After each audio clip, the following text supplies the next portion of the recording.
Welcome to Thriving in Multifamily, a visionary podcast brought to you by the Multifamily Media Network. Join in as we explore motivation, inspiration, and engage in thought-provoking conversations. We provide actionable ideas to help you establish a solid foundation to achieve your career goals. I am your host, Lacey Daniels, and I'm excited to bring you inspiring stories that will empower you to reach your full potential.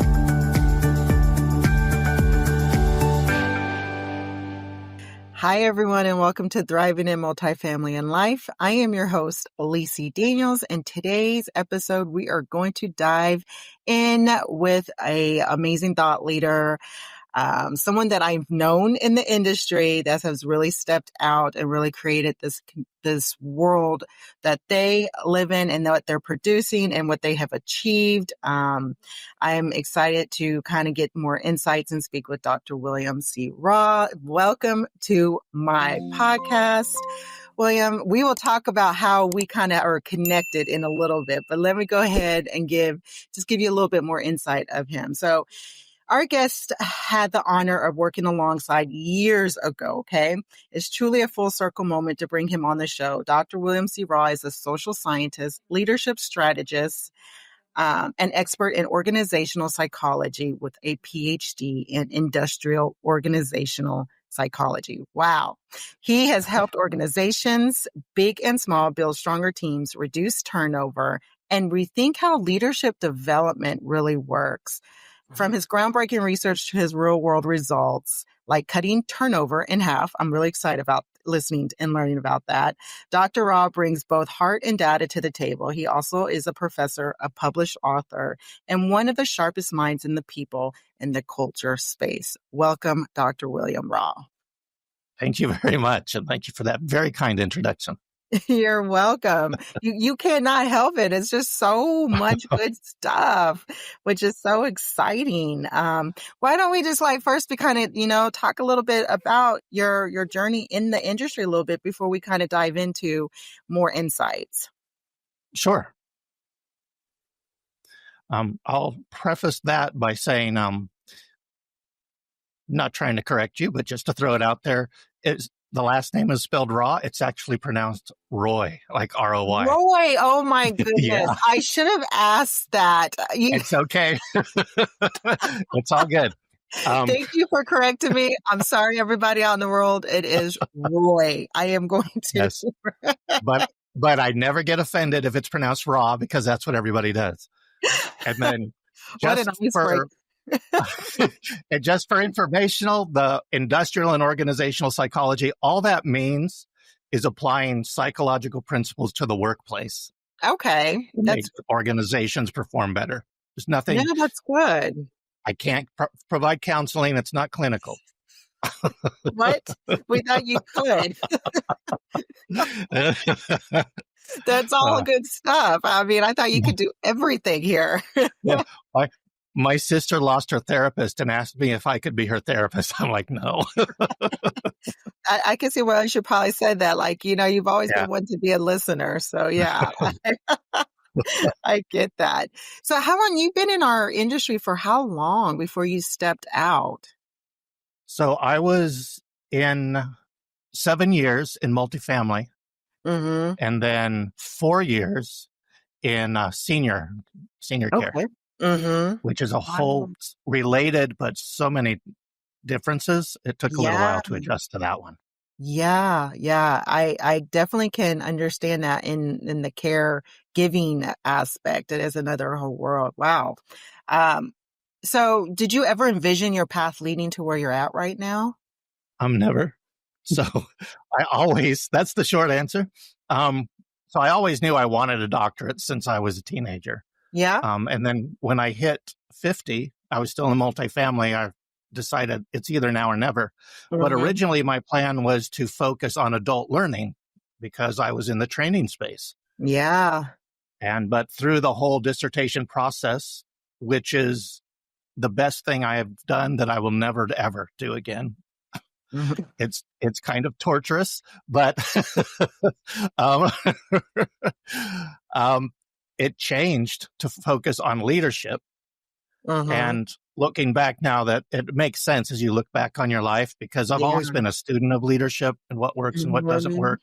I've made my fair share of mistakes on that journey, but had my own successes as well. So no, I didn't expect it, but looking back, it all makes sense. Yeah. Yeah. I don't think we ever really envision ourselves from one place to the next. We have our goals where we want to be. I don't know. Maybe I'm just one of these different individuals who always dream bigger in a sense, but you never really envision. I never would have thought I would have been where I'm at here and having conversation with you right now about your journey. So yeah, I totally can Yeah. understand that. Yeah. Well, I'll tell you, my goal when I was with, not to name drop, but with Alliance was Not to name drop. when I was with Alliance, my goal was to take over my boss's job. I never did. I never did, but that was my goal.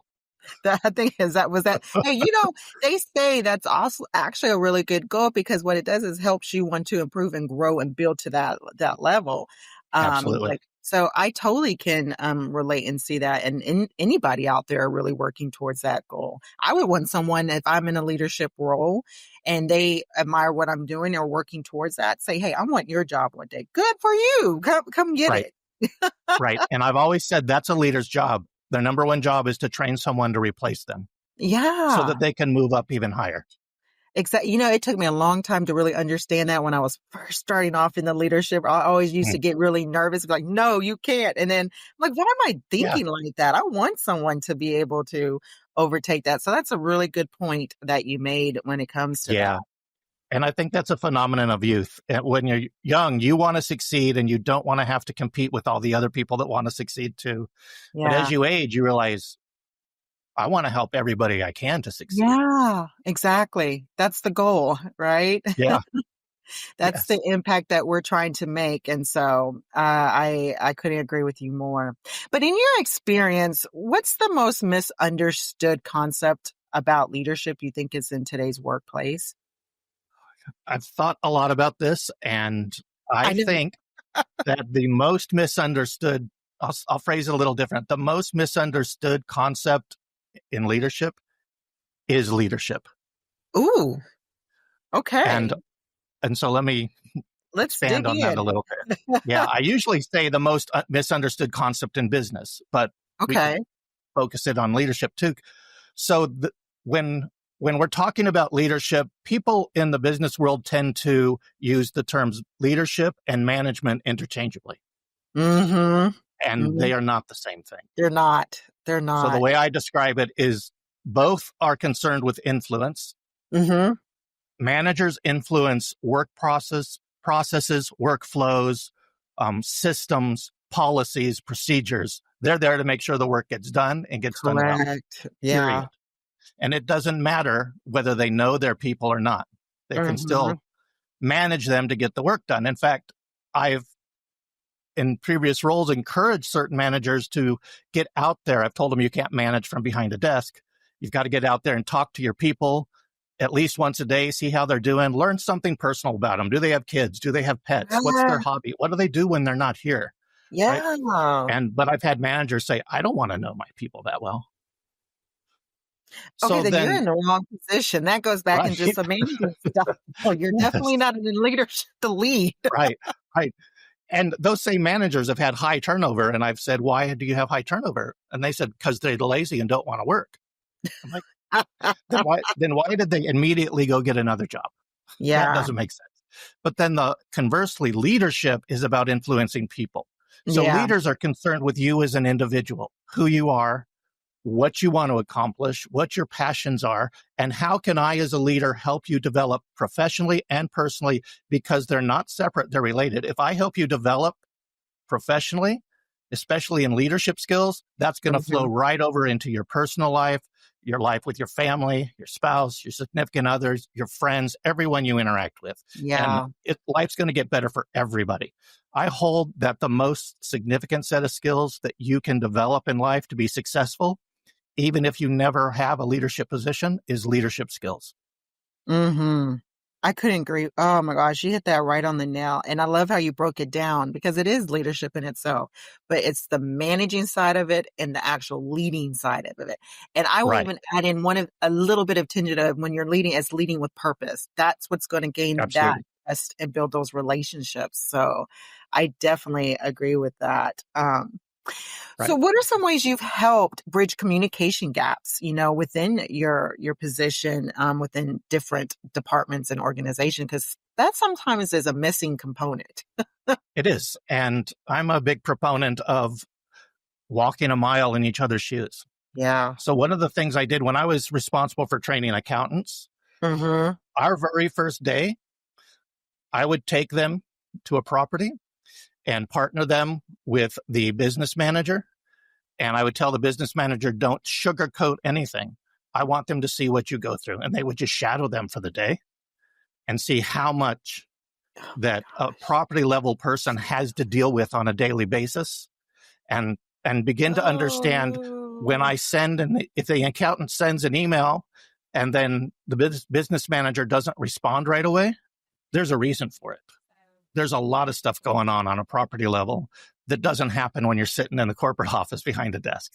What's been your most powerful takeaway when it comes to guiding teams? Like, how it is to bridge the gap with the communication with your teams. And you mentioned about like shadowing, taking your new members onto site and really having them learn and understand the other part of the business with the individual. So then what is it when it comes to the takeaway? What's the most powerful takeaway when you guide? Well, I'm going to address that in two parts. So for the shadowing the other person, the biggest takeaway for, I think, the individual is understanding that your job is different than my job, and you may deal with a lot more interruptions during your day than I do. And Yeah. just to be patient with each other. And that the thing I always drilled into people is your customer, we're all in a job that has a customer. And sometimes my customer is another department in the company. Mm-hmm. Sometimes my customer may be the executive board, but you have to look at who are you actually helping to be successful. And that's your customer. That's your primary customer. Even if eventually we're developing a product for the paying customer, you have to look at the people you work with as a customer and have the, let's say, integrity to serve them just as if they were the ones paying your salary. Oh, wow. I love how you really put that into perspective. It's like, because they are your customer, right? Right. We Absolutely. we forget about that. It's like I Yeah. love that. When I trained the accountants, I said the business manager is your customer. You're Yeah. there to help make their life easier. And if you do that, they will do the same for you. And it works. Yes. It's a two-way. It's almost you're serving them to help them. Oh my gosh. I love how you Absolutely. really, if everyone had that mindset to think that everybody that you work with is also that customer for you that you're Right. helping impact and serve, gosh, you would probably have less turnover and more engagement with It sure helps. Yeah. it would Yeah. help. And maybe that comes from I have a heavy retail background. In my wandering days before I knew what I wanted to do with my life, I worked a lot of retail jobs. So, Who but has not worked let in me, retail? yeah, let me add the other piece. I think for any initiative like that to be successful, you must have buy-in at the Mhm. top levels, Yep. because it's not going to stick otherwise. And they Yeah. also have to be sort of an evangelist for it.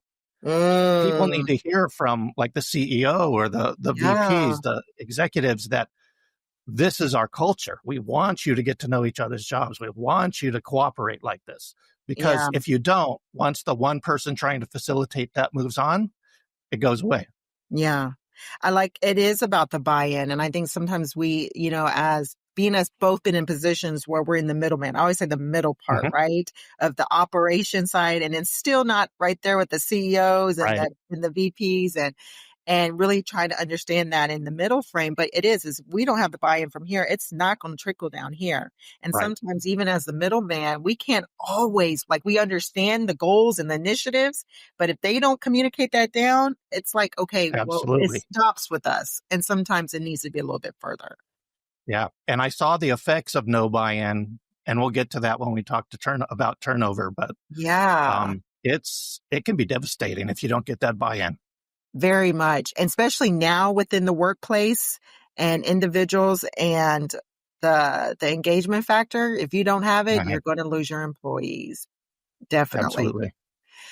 So you've led different initiatives that resulted in a 52% reduction. Wow, that's major in turnover and a significant productivity gain. Let's really what mindset did you have to really truly approach that and make that possible? Because that's pretty good numbers. Well, yeah, and it's actually, I had one case that was even better than that. We'll talk Oh about that in gosh, a go ahead. minute. Yeah, but um, when I went into it, I realized there's no one size fits all plan that's going to work for everybody.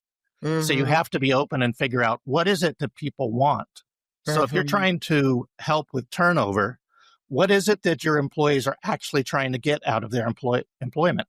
Because you Yeah. will have some people that are just there to work, to do their best job and take home a paycheck, and that's it. Yeah. They don't want to grow in their career. Maybe they're older. I've had people that are older and that's all they wanted. They were just working until they could retire. They didn't want more responsibility. They didn't want a leadership position.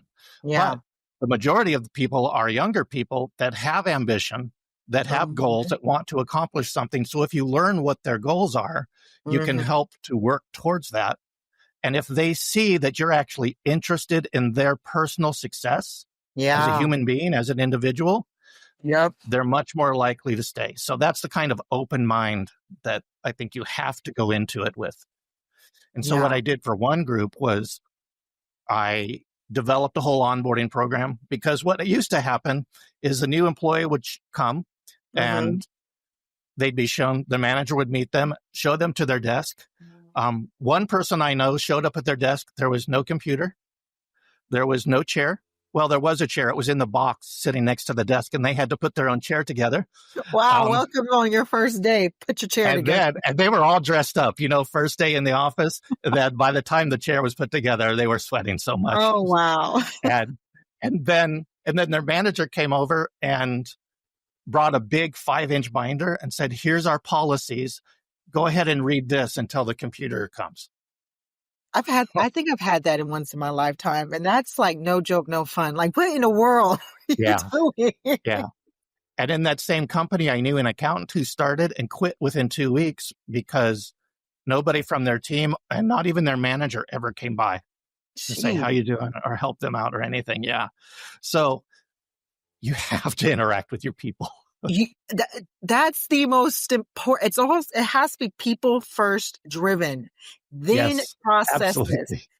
When Right. you are more intentional about leading with your people, then the processes come and then you're going to have that buy-in very much at the beginning. And I couldn't agree with you more. And that's how you Yeah. get your turnover, where it's reduced and you have more engagement, and then you have people still working with you versus leaving you on Right. the first 2 weeks because they had to put a chair together.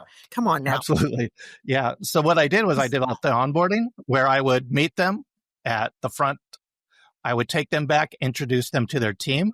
I would Yeah. introduce them to their manager. I would take them on a tour of the entire corporate office and introduce them to key people, as Mm-hmm. well as show them the 3 most important doors in the office: the Yeah. restroom, the break room, and payroll.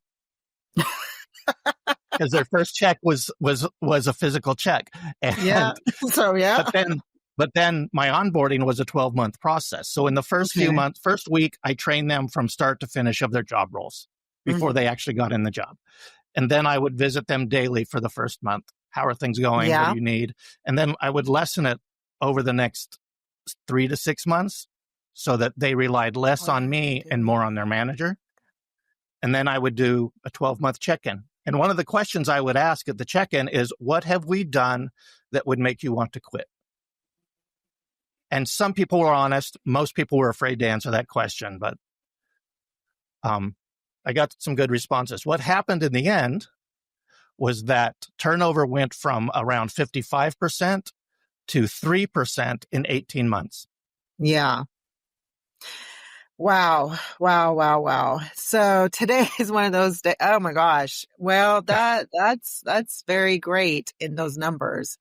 And especially like what you had stated before in leading that. And I kind of seem like it's more like the mentoring, right? Yeah. One who mentors your future leaders. what are you seeing in today's rising professionals? Because I think like everything you have spoken and talked about, even with reducing the turnover and being the shadowing and being there as a leader, I think what we're missing is the showing up piece, right? And I also believe Mhm. leaders today aren't really understanding their own positions and their roles to be able to lead and guide their new individuals and their filling seats. So what Right. do you say as in when you mentor future leaders, what are you seeing today's rising professionals that gives you hope? And what areas do you think still needs more development? Well, contrary to what a lot of people have said over the years, they want to work and they want to Yeah. succeed, right? There's been a lot of millennials are lazy, or then Gen Z is lazy. It just keeps seeming, but that's not the case. They want to work. They just don't want to do stuff that doesn't matter, right? If that is not the truth. Yeah. But what I find is a little coaching helps them understand better and learn how to Yeah. interact in meetings. Meetings are tough for them because they've been raised to believe everything they have to say is valuable. Well, And yeah. Hold on, I have thought of that. Yeah, go ahead. okay. And a little coaching will let them, it's not saying that what you have to say isn't valuable, but there's a time and a place, and it's not your job to take over the CEO's meeting Mhm. with your opinions. Yeah. I truly believe the generations have changed in their aspect of really fast thinking and really on Mhm. this target of moving and grooving and knowing the process is probably quicker than us Gen Xers or traditionalists who are stuck in our ways. And we have to sometimes still be open to what they have to say and learn. But you're right. It's not always a quick opinion, quick thought. Sometimes we got to process and learn both ways and how to interact, Yeah. especially with times that are changing. Absolutely. The biggest issue I see, and is not just with young people or people entering the workforce, but it's all the way up and down, is a lack of maturity, Okay. especially in leaders. You know, you can accept that in some lower level positions because you can guide them and coach them. But when Yeah. it comes to leaders, I see a lot of lack of maturity in leaders. And Yeah. what that comes down to is something called, I'm going to get a little technical on you. What it comes down to is something called mental complexity. So Mental I'll preface complexity. this by saying this has nothing to do with intelligence. You can have the most intelligent person in the world who has a low level of mental complexity. And what that is just how you make meaning in the world and the different types of ideas that you can consider at the same time. Okay. So there's three levels. There's the Got it. socialized mind, Yes. there's the self-authoring mind, and there's Okay. the self-transforming mind. The Ooh. The socialized mind, their main concern is I want to belong and be accepted. So they are driven by belonging to a group or a belief system or an ideology, anything along those lines. And they can form everything they think according to that group's values and ethics and beliefs. So what happens, and I'm sure you've experienced this, you can be speaking to a group and maybe there's one individual you talk to later and it's like they weren't even in the room. What Yeah. they heard was Yeah. never even said. Well, that's because they filter everything they hear through the expectations of that group they want to belong to. And they Wow. will also filter everything they say back to you. So Mhm. it's not that they can't, it's not that they're not listening, and it's not that they don't want to do well. It's at that level they can't. They're really Mhm. bound to that group's system. Wow. So then, and that's about 65% of the population. And Hmm. the sad part, the bad news on that is some people never grow out of that. So growing from one level to the next is not automatic. Wow. So do you have to literally work to get to that next level or really look You to have to be understand challenged. yeah, it's like your own Yeah. intro self evolving and growth mindset because not Hmm. everybody's on a journey of growth mindset. Right. You're not a me because me, I'm Right. always on the journey of growing. And that just really just hit the nugget. I was like, oh, that's interesting. The three Yeah. different And levels. Yeah. the way I look at it is if you have a bunch of people going on a road trip, Yeah. that socialized mind is never the driver. They just Hmm. want to be included in the car. Okay. And then the self-authoring mind, and that's around 25 to 30% of people in the world. They are, and that incidentally, the self-authoring mind is what you need to be at to thrive in most jobs today. The Oh. the socialized mind really struggles to thrive in any kind of complex job. So the self-authoring mind still values the group, but they have goals and they have ambitions and aspirations. And if Mhm. what the group says and wants conflicts with their goals, they're going with their goals. Right? Got me already target who I So, well, the thing is, most teenagers are at that socialized mind. But as we get into our adulthood, we should grow. I have seen that not all colleges, but some colleges help to facilitate that growth. am. But Yeah. I do think that most of us, when we face life, are, Yeah. it's grow or just stay where you are and suffer, right? And then so they're the ones driving the car. They have Got the it. plans. They know where they're going. Then we have the self-authoring mind, Mhm. self-transforming mind, rather. Okay. Self-transforming is the third. And only 1% to 2% of people ever reach this. And nobody ever reaches it before the age of 40. Oh, At least that's what wow. the literature tells us. Okay.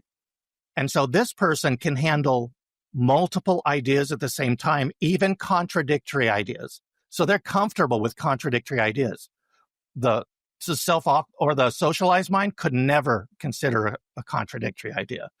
But this group Mm. realizes I may be the most brilliant person in the world, but my idea is incomplete. So without getting perspectives from other people, even other people I disagree with, Mhm. I will not find that nugget in other ideas that will make my idea more complete. And so this is the Mm. true leader, the true open door policy type of person. And if you meet a leader like this, you'll know it Yeah. because the confidence is there, and it's not an arrogant confidence, but it's come into my office. You may hate everything I do, and we may disagree on every single point, but I want to hear your perspective.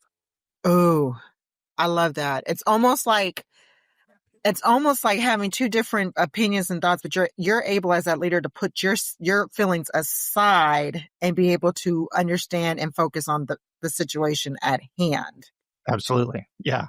And you can look at this from this is how I sometimes consider it. If only 1% to 2% are at that level, that Mhm. means and 65% are at the socialized mind level, there's a possibility that 65% of our leaders Mm. don't have the mental complexity they need to lead well or succeed in their leadership roles, and their teams will suffer because of it. So Yeah, my goal is to get everybody as high up. I mean, that's what I'm dedicating my life to, is that to help people grow and develop so they can get as high up on that mental complexity scale as possible. I love that. This is so insightful and this is some great information, or what I would say nuggets. The socialized mind, the was it authority mind? Authoring, Self-authoring. Yeah. self-authoring mind, and then the transformative mind or Yes. transformation, right? Transforming. Yeah. Yeah, wow. Any of that It's works. interesting you say that, because listening to you do the breakdown of the groups of 25% and there's only 1% to 2%, and that's you don't hit it before 40. I can almost kind of see the levels where I could fall into place and the Yes. things that Mhm. I speak on and talk on and drive on. And I just love how you are really working to make that impact in this world to get to people for that the third one, right? The self Absolutely. transformative, because I think that's so important. And I think if we had that, then there's going to be more ways where people can help people versus it Right. being so my way, this way, no way, Right. Right. in that generalization. So, And the way wow. we grow is we have to have our beliefs, sometimes even our core beliefs, challenged. Yeah. And Ugh. your beliefs may be right, but has Mhm. anybody ever challenged them? Oh, yeah. Have you ever allowed them to be challenged and Mm. considered other perspectives? I like that. Have you allowed your core beliefs to be challenged? Because I think when you are able to do that, then you are truly open minded. Because then you can Absolutely. not Yeah. only it's not only saying, no, this is my belief, this is my values. If you do not fit in my mold and what it is, then I have nothing to do with you, versus, okay, I have my beliefs, but I want to understand yours. And I want to see where we can come into agreement together. We may not always agree, but there's something in the middle that we can work to together. Yeah. And let's face it, our country over the last maybe decade has really encouraged more of a narcissistic me mindset. Yeah. Instead of realizing that it's not that something's wrong with me necessarily. There could be, but not necessarily. That's my daily thoughts. Is there something wrong with me? Yeah. Well, I always tell leaders too, when something goes wrong on your team, the first question you ask is, what did I as a leader contribute to it? And what can I do to make sure that doesn't happen again? Yeah. That's before you ever blame anybody on your team. You have to look at yourself first. It's accountability. That's something that we don't take into, that's in your work life and your personal life. Absolutely. It's like a lot of these can transform into your everyday being, like the way you broke them down, because it is. Yeah. That's something, the accountability is not taken. And then, like you said, we're in a narcissistic driven world, but then there's that egotistical side of how do you remove that and still have confidence and compassion and empathy to serve your people. Yeah. And it kind of goes to that whole emotional intelligence piece. Mm-hmm. And the whole reason I developed a course on emotional intelligence is that, well, my relationship with emotional intelligence is complicated. So if that was a real relationship, you would know what that meant, right? On again, off again. It's an off-again balance. Like a learning, understanding. Yeah. I'm really good at being self-aware, so I got that. Yeah. But when I first encountered emotional intelligence, I liked it. I went through the book, the tests, everything, the exercises. When I started my doctoral work, I began to realize it's not a true type of intelligence. In the strict, because intelligence, regular intelligence, which is IQ, is really hard to measure. And it took us a long time to get it right. If you take an IQ test at 20, at 30, at 40, your score should be relatively the same. Yeah. Emotional intelligence can be drastically different every time you take the assessment. Oh, I believe that, because you change. You change the processes. Yeah. But in the scientific world, that makes that assessment unreliable. Wow. Because what gets measured should be approximately the same every time you take it.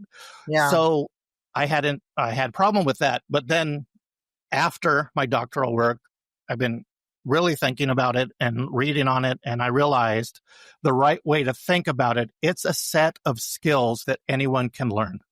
Mm-hmm. And if you think about emotional intelligence as a set of skills that can be learned, then I think it's a good thing. And I just think it's an unfortunate naming from a scientific perspective, but from a marketing perspective, it totally works. Yeah. No, I couldn't agree with you. And it is something I think we need to have more involved in and worked in our workplace and a skill set or something you can learn to grow to. I don't think you're born with the of understanding and knowing it, but you can learn it and you can develop that within yourself. So I don't think it's one fit shoe type of thing. Yeah. And I look at that the same way as leadership. Nobody is born a natural leader. I know that's controversial, but I wouldn't say you were born a natural leader. You can have the gifts of certain leadership. So research shows that there's two personality traits that lend themselves towards good leaders, and that's extroversion and conscientiousness, which means you get things done by the deadlines and you're organized. If your desk looks like it's been hit by a tornado every day, you're probably not high in conscientiousness, but everything has its place. You probably are.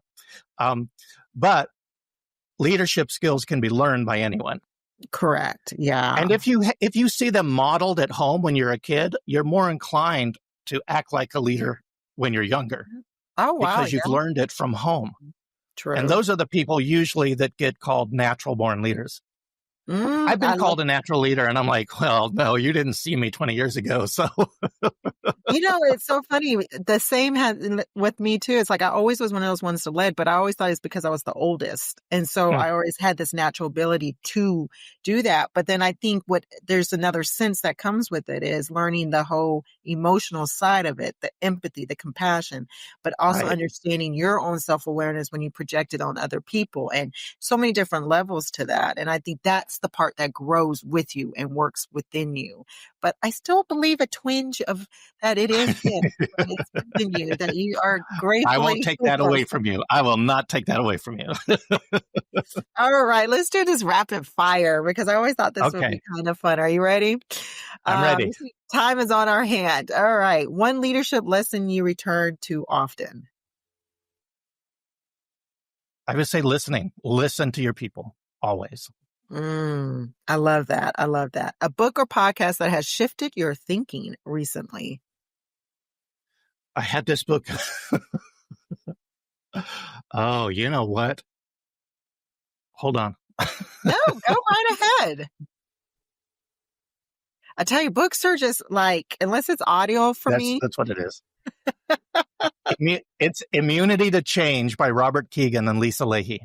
Oh, immunity to change. I got to write that down. Yeah. So it's the idea that we have an immunity to change, just like we have a natural immune system to disease. Yeah. Yeah. And it serves us well, but sometimes it doesn't. And there's a whole process on how to overcome that and Yeah. figure out if your preconceived ideas are helping you or hurting you. Oh, ooh, I like that. Okay. That might be a book on my list. One career defining moment. I would say when when my position as a trainer got eliminated and I got moved into risk management. How do you put a trainer into risk management? I don't know, but Oh, that's what they did. And I'm like, no, I'm getting out of here and I'm going to focus on what I want to do. they were trying to because risk management is compliance. So they were going to make sure you take care of everything, clean it up. And you're like, hold on. Sometimes trainers were just supposed to facilitate certain Right. things. I Right. get And originally the idea was, well, we're going to have you go audit the properties and then train them it. on what they missed. Got it. So But there was then, that part. Yeah. that never happened. Oh, They eliminated the whole audit piece from the company. So so what are you training them on to make sure they're not?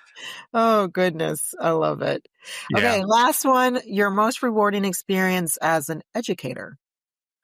I'm, it's really watching the students grow. Because what I do, I take them through a simulation where they have to run a car company. They have to do engineering decisions, marketing decisions, employee decisions, and they all come in because they've done other simulations in the college, but this simulation wasn't designed for college students. It was designed for executives in the industry to train them Oh, to do their jobs. And okay. so watching them grow and try and figure out, oh, my employees actually are important. I have to invest some money there. And I can't just design the car I would want and ignore my customers because then I don't sell anything. It's just watching them grow and understand the business world a little better before they get into it. I love that. And I can promise you, I bet you they're gaining so much insight and impact from you to have you as their professor, but just an educator. And I feel like I went through a whole lesson today. Like you broke it down on so many levels. I'm going to go back and do some reading, figure out what type of mindset I have. And, I still think I'm a combination. I'm in that self authoring phase, like we should be, maybe a little tap into the next. But Yeah. And it's important to understand there, nobody goes from one to the other, like going from one step to the next. yeah, There's a transition between the two. So you may have some elements of one in your life and the other as you're growing to that next level. wow. Wow. That's pretty in depth. But this has been so fun. It's been so good It just has. to catch up with you. It's been full circle again, how we used to work with each other, and to see where you're at now, and where you're doing in education, but just making that people purpose driven first on leadership, and the impact of lowering that turnover, which I think is very important, and engagement. But keep doing you. And William, it's been such a joy having you on Driving in Multifamily and Life podcast. And I look forward to connecting you and seeing things down the line, even in the future with you. This has been very refreshing. Yes. I've enjoyed it. I totally plan on connecting with you again. And if after you read some of that stuff, you want to talk about it, just reach out and we can have a conversation. Yeah, I think I need to. The Immunity to Change. So I think I need to get that book and kind of dive in, and let's kind of have another full-blown part 2. Yeah. So what that book describes is basically my coaching process with leaders. Okay. See, there you go. Well, if you haven't followed Dr. William Rawe, right, correct? Roy. God, why do I want to say Roy? I just missed that. I'm so sorry. That's okay. It's all right. Dr. William Rawe. And all these years, I always thought it was Raw. I don't know. Everybody does. And so that's a very insightful, intelligent individual. And so follow him on LinkedIn, his books, author. What was one of your books you had that you well, the one I have, it's a scholarly work, so it's a little harder to find, but it's called Reimagining the Policies, Purposes, and Practices for Leadership Development Programs. Got it. And then I'm working on my next one to take that into a more readable format for the average person. Sounds good. Other than that, I have enjoyed this conversation. Look forward to the next one. Stay tuned, everyone. Stay visionary on Thriving in Multifamily Life. And I will talk to you guys soon. Bye now. Thank you for tuning in to Thriving in Multifamily, a visionary podcast. I hope our conversations have inspired you to act and achieve your career goals. Remember, the key to success is to continue learning and growing. And as always, stay visionary. If you enjoyed this episode, please like, comment, and subscribe. Visit multifamilymedianetwork.com to learn more about our industry podcast, thought pieces, and sponsorship opportunities.